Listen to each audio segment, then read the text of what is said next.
요셉은 아버지 야곱의 사랑을 참 많이 받았지. 그러나 그가 꾼 꿈으로 인해서 형들에게는 미움을 받고 결국은 애굽의 노예로 팔려갑니다. 그리고서는 애굽의 시위대장 보디발의 집에서 노예로 생활을 하다가 거기서 성실하게 생활하는 것을 보고서는 그 집에 살림을 맡은 사람으로 이제 생활을 하게 되어지지요.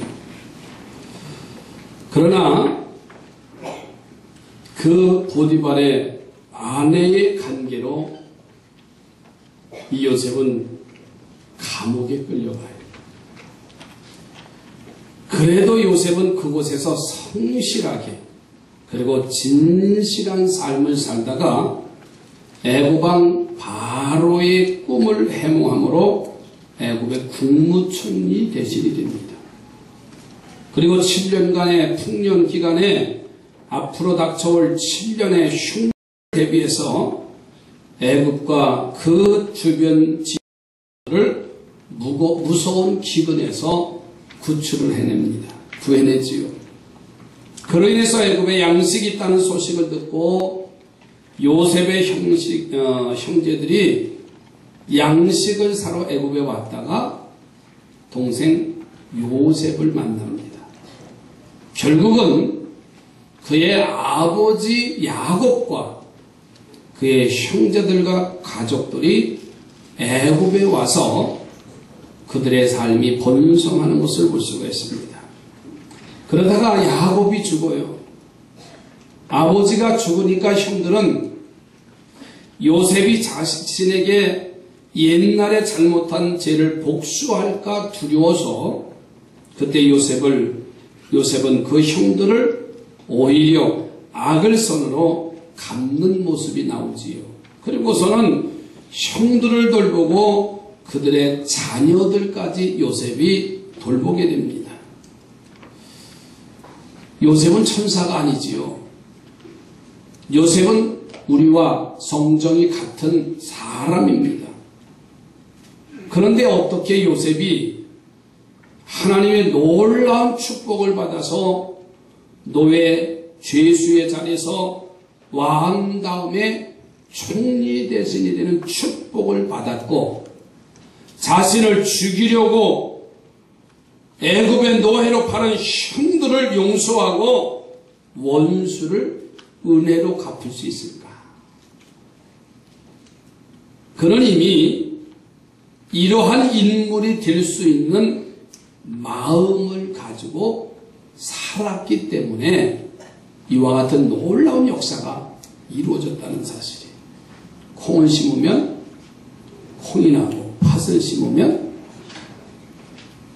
총리 대신이 될 씨와 용서와 화평의 씨를 가지고 살았더니 총리 대신이 되고 화평의 사람이 되어졌어요. 우리도 마음에 여러 가지 씨를 가지고 사는데 그것을 바꾸어서 요셉이 가진 마음의 씨를 가지면 요셉과 같은 축복과 요셉과 같은 빛을 발하는 삶을 만들 수가 있는 줄로 믿습니다. 저는 그래서 오늘 말씀의 제목을 좋은 씨앗 내 안에, 여러분 좋은 씨앗을 소유하시기 바랍니다. 그것이 내 마음에 지금 있어야 돼요. 저는 그래서 요셉이 되기까지의 마음의 씨를 이 아침 소개하려고 합니다. 요셉이 되기 위한 그 마음의 씨앗을 세 가지를 말씀하는데, 첫째로는 하나님의 섭리를 믿는 믿음의 씨를 마음에 가졌어요. 하나님의 섭리를 믿는 믿음의 씨. 여러분, 우리가 살다 보면 어려운 일을 당하잖아요. 우리가 살다 보면 항상 좋은 사람 만나는 것이 아니라 좋지 아니한 사람을 만날 수도 있어요. 이유 없이 나를 미워하고 터집을 잡는 사람, 잘못하고 비방하는 것은 이해하지만 내가 잘하는데도 트집을 잡고 못마땅하게 하는 사람을 만날 때도 있어요. 이때 우리는 왜 나에게 이런 일이 일어나는가 하고 낙심하고 절망하고 이런 사람 만난 것을 탄식하고 신세에 한탄할 때가 많아요. 지난 주일 오후에 중리학이 대표 집사님이 오셔서 간증하는 가운데 중학교 시절 이야기를 했잖아요. 공부는 그렇게 잘한 것이 아닌데 자기가 잘못했는데도 선생님들은 공부 잘하는 놈들만 칭찬하고 그렇게 막 매를 맞고 하여튼 그걸 이를 악물고 버티겨서 내가 잘못하지 않았는데 하면서 학교를 3일 동안 나가지 않냐고 그 높은 산에 가서 3일 동안 배회했다고 그랬습니다. 절망하고 그리고서는 포기해야 할 그가 이제 누워서 하루에 지나가는 비행기를 보면서 내가 초등학교 때 그 꿈을 꾸었던 것이 그런 꿈이었는데 하면서 그 자리에서 다시 벌떡 일어나서 그리고서는 내려왔다고 다시 공부를 했다 그런 얘기를 해요. 요셉이 자신을 애굽의 노예로 팔아먹은 형들을 만납니다. 애굽의 시위대장 보디발의 집에 노예로 들어가게 됩니다. 보통 사람 같으면 이때 이미 미움과 원망으로 해서 마음과 성품과 삶이 삐뚤어졌을 텐데 이제까지 아버지의 사랑을 독차지하며 한 가정의 왕자같이 산 그가 하루아침에 노예가 되어졌어요. 그 상황이 감당이나 되겠습니까? 마음의 씨앗을 가지고 사는 요셉의 모습을 보면 여러분 복을 받지 않을 수가 없는 상황이에요. 그런데 요셉은요 그 모든 상황을 이렇게 말합니다. 하나님이 그렇게 하셨습니다. 이렇게 믿었어요. 하나님이 못된 형들도 만나게 하시고 노예의 자리에 들어가게 하시고 보디발도 만나게 하셨다고 이 요셉은 믿어졌어요. 우연히 그렇게 된 것이 아니라 하나님이 그렇게 하셨습니다. 거기에 하나님의 뜻이 있다고 이 요셉은 믿었어요. 그러니 하나님이 그렇게 만나게 하셨으니 그 끝이 무엇인지 기다릴 수밖에 없는 거예요. 그 끝이 무엇인가? 그 이명서 대표의 책을 어제 저녁에 좀 반 정도 읽는데 이분은 사업가의 기질이 이미 초등학교 시절에서부터 있었어요. 중학교 때 고구마 장사를 군고구마 장사를 양평에서 하는데 참 혼자 팔지 않고 학교들한테 친구들한테 가서 그 고구마를 담을 수 있는 봉지를 만들어 오면 얼마씩 준다 해가지고 학교에서 아이들한테 친구들한테 고구마 봉지를 만들게 하고요. 그리고 군고구마를 그 시내에 팔도록 친구들에게 다 분배해 준 거야. 얼마 팔으면 얼마 주겠다. 할당제를 해가지고 이미 사업의 기질이 그 속에 들어있더라고요. 그런데 그 마음속에 뭐가 있냐면 어머니가 해주었던 그 마음이 도저히 그 마음속에 들어있어요. 그 어머니가 해준 그 말은 뭐냐면 하나님이 너와 함께 하신다는 거예요. 하나님이 너를 잡아주시면 너는 이기는 자가 된다. 그 마음이 그 속에 들어있어요. 그거를 보면 실패한 장면도 나옵니다. 여러 가지 사기를 당한 장면도 나옵니다. 결코 요셉도요 국무총리가 되고 온 백성들을 다 이제 가족들을 다 먹여 살릴 수 있었던 것도 요셉은 처음부터 형통한 것은 아니었어요. 그러나 모함을 당하고 어려움을 당할 때마다 하나님이 그렇게 하셨다. 그 끝에는 하나님이 어떻게 하실는지를 기대하는 그런 믿음을 가졌습니다.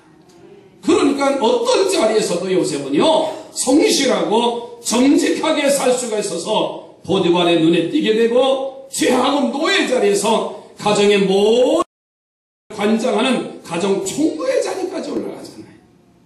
그러다가 보디발이 아내의 술책에 말려서 제수의 자리로 떨어집니다. 착하게 산 나에게 하나님이 어찌 이런 억울함을 주셨습니까? 바르게 산 나는 죄수가 되고 남편 몰래 못된 짓 하려던 보디발의 아내는 연료가 되는 이런 일이 어찌입니까 하고 원망과 낙심할 처지에 있을 수밖에 없음에도 불구하고 이 요셉이 하는 말은 그것도 하나님이 그렇게 나를 죄수의 자리에 가게 하셨습니다라고 믿은 거예요.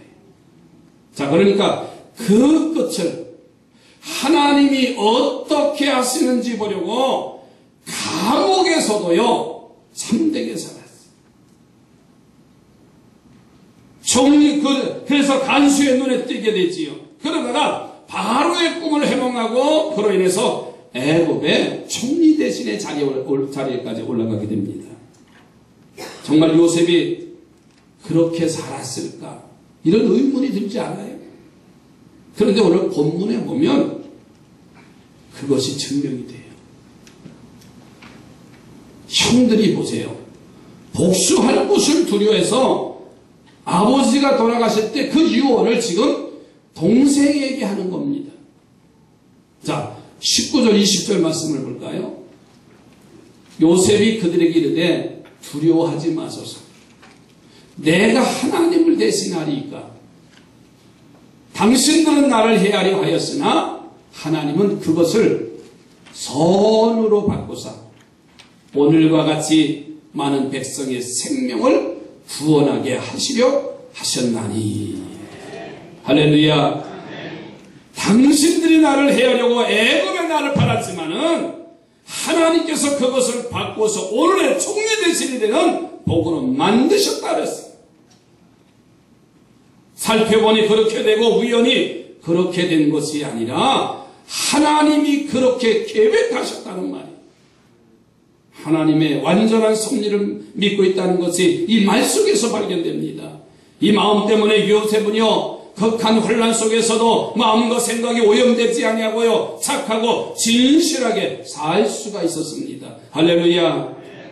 따라서 하십니다. 하나님이 그렇게 하셨습니다. 옆에 보는 하나님이 그렇게 하십니다. 우리는 원망하거나 불평하거나 낙담하고 절망하는 게 아니라 하나님이 그렇게 하셨습니다. 우리 나빠서 그렇게 됐다면 낙심하고 이제 절망하게 되지만 하나님이 그렇게 하셨다고 믿으면 하나님이 왜 그렇게 하셨을까 궁금해서 하나님만 바라보게 되잖아요. 그러니 원망하고 좌절할 이유는 없습니다. 하나님이 왜 그런 사람을 만나게 하셨을까? 그 끝을 향하여 심차게 달려가게 될 줄로 믿습니다. 원망하고 주저앉는 삶과 그 끝이 궁금해서 열심히 사는 사람의 결과는 다릅니다. 그 상황과 어려운 정황 속에 원망하고 주저앉는 사람은 절망하고 실패하는 사람일 것이고요. 그 끝이 궁금해서 믿음을 가지고 바라보면서 비전을 품고 나아가는 사람의 결과는 성공이라는 것이 보장되어졌을 겁니다. 요셉이 그런 삶을 살았다는 거예요. 자, 그러니까 믿음이 중요하다는 말입니다. 그래서 믿음을 가지면 평생 노예로 살 사람이 총리 대신으로 살고, 아멘이지요. 이 믿음을 갖기를 주님의 이름으로 축복합니다. 그래서 우리는 이제부터 열심히 주일 성수하십시오. 열심히 봉사하십시오. 충성하시고 11조 하십시오. 여러분의 믿음을 키우시기 바랍니다. 그래서 어떤 어려움이 와도 아무리 못된 사람을 만나도 하나님이 이런 일 만나게 하시고 하나님이 이런 사람 만나게 하셨으니 그 다음에는 하나님의 계획과 섭리를 볼 터이니 나는 그것을 볼 때까지 하나님만 바라보리라. 심차게 달려가리라. 이 삶을 가지고 우리는 달려가는 겁니다. 그리고 그 끝은 하나님의 놀라운 축복을 만나게 될 줄로 믿습니다. 두 번째로는 나보다 나은 남을 위로하는 마음의 씨를 요셉이 품었어요. 나보다 나은 남, 다른 사람을 위로하는 자. 여러분, 피해를 당한 사람이 누구예요? 요셉입니다. 피해를 입힌 사람이 누구예요? 그 형들이잖아요. 그러면 당연히 형들이 요셉에게 와서 위로를 해줘야 되는 겁니다. 얼마나 고생했냐, 집 떠나서 미안하다, 뜻하지 않게 너를 팔았는데, 그러면서 아마 불구불구 위로자가 되어야 되는데, 여러분 보십시오. 우리가 잘못했지만 지금은 내가 잘 되지 않았느냐, 그러니 마음을 풀고 용서해가고 위로해 줄 사람들이 형들입니다. 그런데 본문의 내용을 보세요. 거꾸로 요셉이 형들을 위로하고 있어요. 그것도 의례적인 말로 위로가 아니라 본문에 보면 간곡한 말로 위로했다고 본문에서 기록되어 있어요. 내 코가 석자인데 어떻게 남을 위로할 수 있느냐? 우리는 곧잘 그렇게 말해요. 여러분 창세기 50장 21절 한번 보십시오. 당신들은 두려워하지 마소서. 내가 당신들과 당신들의 자녀를 기르리이다 하고서는 그들을 간곡한 말로 위로했다 그랬어요. 여러분, 우리는 내 형편이 좀 더 어려울 때 오히려 남을 위로하고 살아야 한다는 것을 본문에 볼 수가 있어요. 그러면 요셉과 같은 삶을 살고 요셉과 같은 복을 누리게 될 줄로 믿습니다. 내 코가 석자인데 어떻게 남을 위로할 수 있느냐고 곧잘 말하는 사람은 여러분 요셉과 같은 삶을 살 수가 없어요.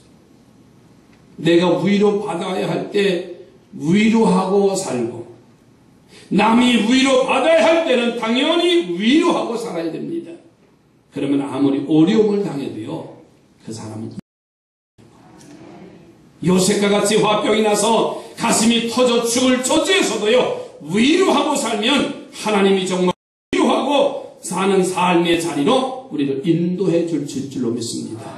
옆에 분하고 우리는 위로자가 되십시다. 여러분 신세 타령하는 사람은 위로자가 될 수 없습니다. 그 사람을 보세요. 그 사람은 그 자리에서 주저앉는 사람이에요.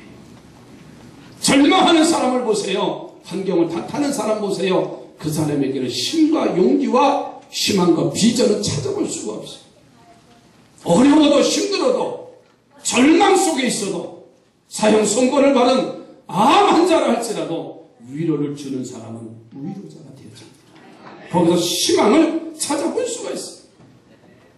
이러한 요셉의 위로의 사람을 하나님이요, 총리 대신이 되는 좋은 자리에 있기 때문에 최근에 생긴 게 아닙니다. 그가 아주 어려운 조지에 있을 때 그는 위로자의 삶을 살았어요. 그거 보세요. 보디발의 아내 그 유혹에 뛰쳐나갔더니 모함을 받고서는 감옥에 갇혀요. 얼마나 억울합니까? 얼마나 분통이 터집니까? 그러나 하나님이 그렇게 하셨습니다 라고 하면서 그 감옥에 바로의 술 맡은 관원장, 떡 맡은 관원장들이 어떻게 실수해서 이 감옥에 갇혀 있는 거예요. 그들의 얼굴을 보니까 뭔가 수심이 깊어요. 노예의 자리에서 죄수의 자리로 간 요셉을 보면 막가는 인생이에요. 더 이상 희망이 없는 자의 모습이에요. 그러나 적어도 이 술 맡은 관원장, 떡을 굽는 관원장들은 지위가 있는 사람입니다.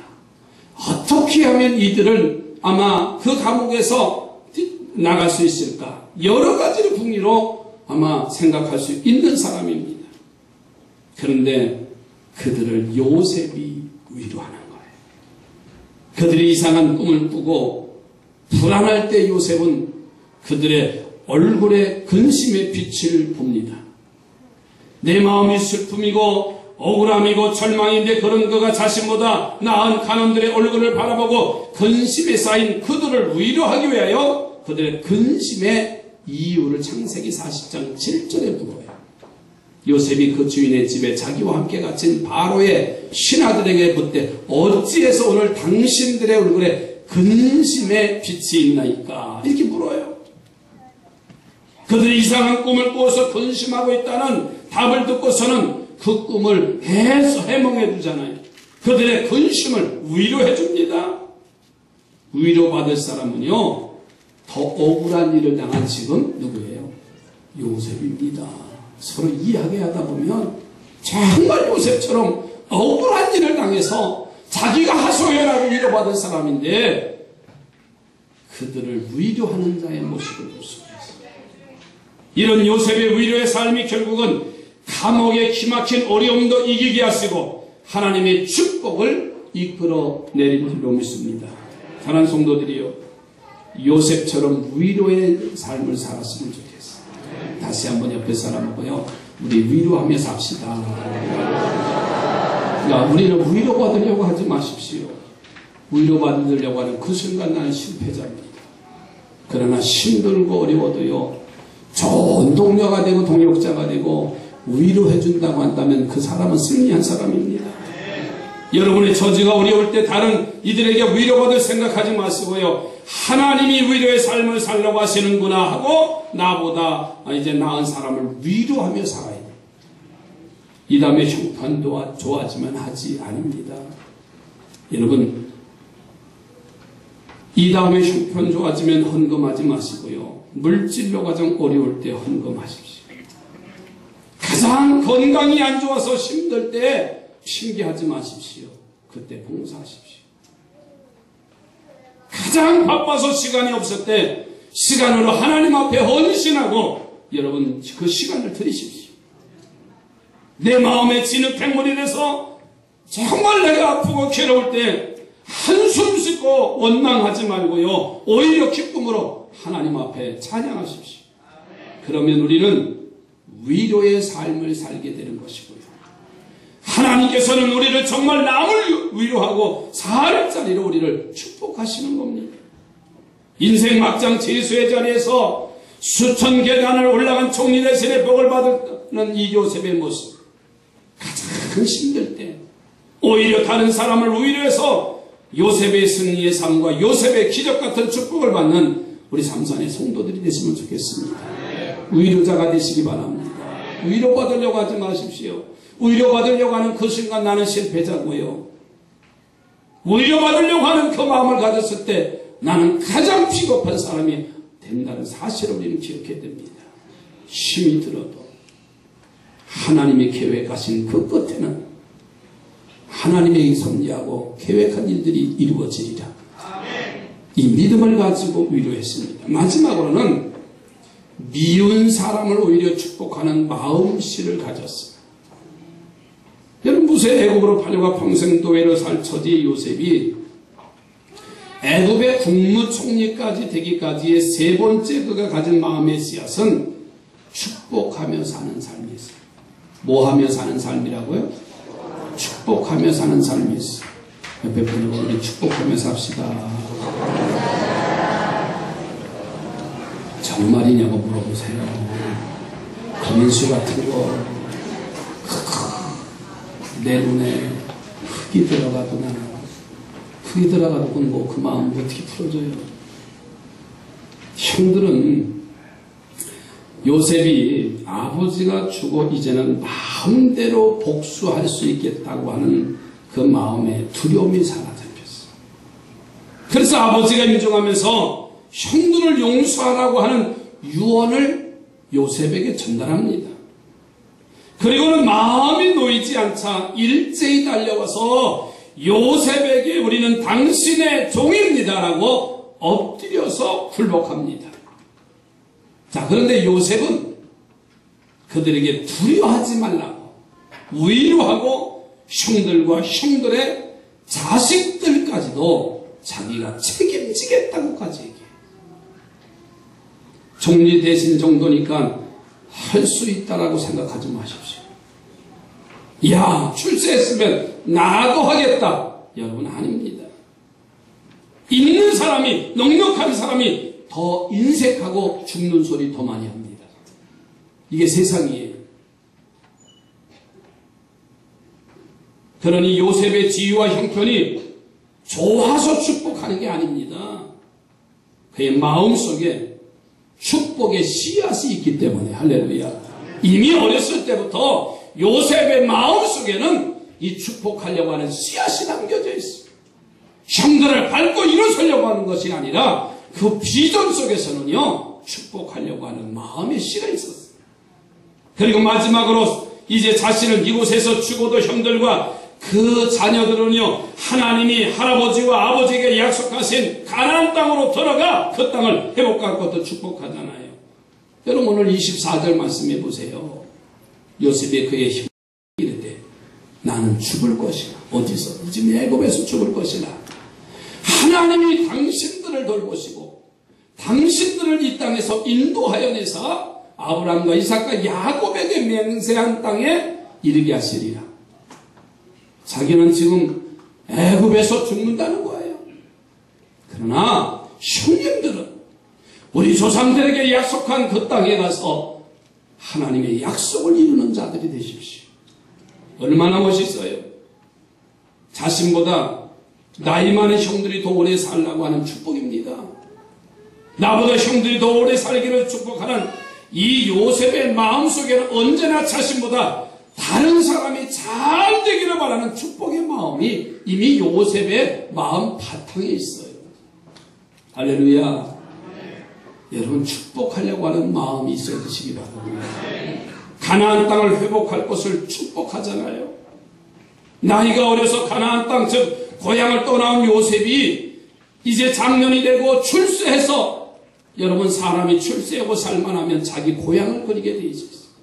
내가 그 땅에 한 번만 가봤으면 좋겠다.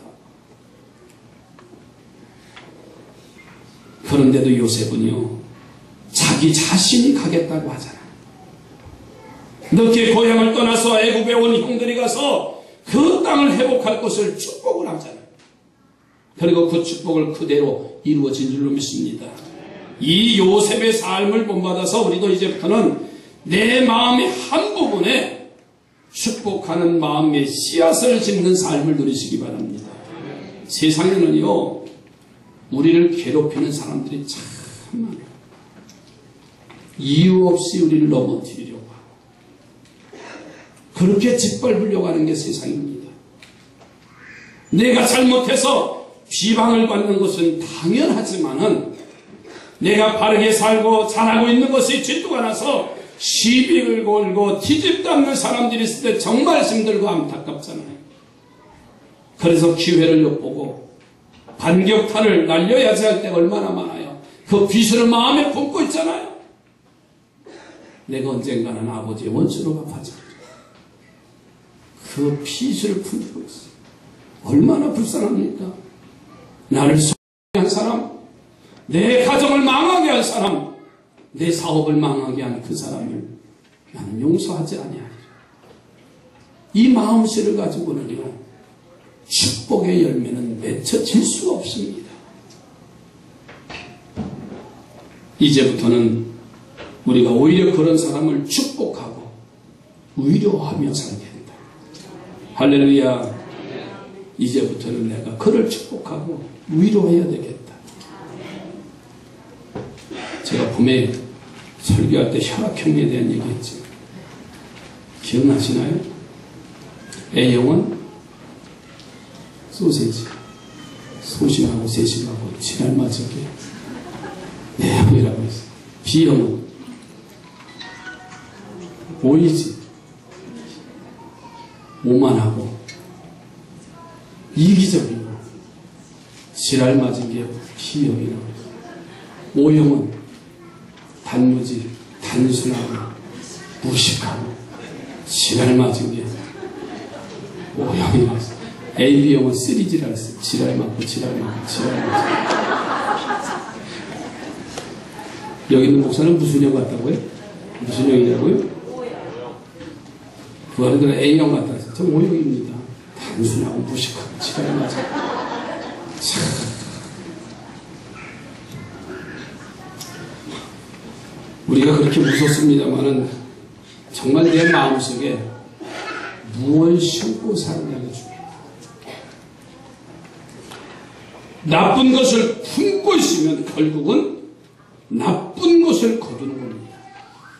그런데 그 나쁜 씨앗들을 이 말씀을 듣고 요셉이 품었던 좋은 씨앗으로 바꾸시기 바랍니다. 그래서 좋은 씨앗 내 안에. 아멘이지요. 여러분, 나쁜 사람을 만나고요, 운이 나빠서 그런 사람 만났다고 한숨 짓지 말고요, 하나님이 그런 사람 만나게 하셨으니 무언가 그 뜻이 있을 것이다. 믿고 그 끝을 찾아 심차게 믿음으로 나가시기 바랍니다. 내가 위로받을 처지에 있어도요, 다른 사람에게 위로받으려고 애쓰지 마십시오. 오히려 나보다 나은 사람을 위로하시기 바랍니다. 그러면 하나님이 정말 우리를 위로해 주시고 높여주신다는 사실입니다. 나를 힘들게 하고 미워하는 사람을 향해서 나중에 보자고 하지 마십시오. 그 반격할 마음의 씨를 없애버리고 오히려 그들을 축복하십시오. 그러면 하나님이 정말 남을 축복할 자로 우리를 세워주시고 있다는 사실. 이제 말씀을 마칩니다. 요셉이 품은 마음의 씨앗을 하나님 내 안에도 있게 해주시옵소서. 좋은 씨앗 내 안에 기도합니다. 하나님 감사합니다.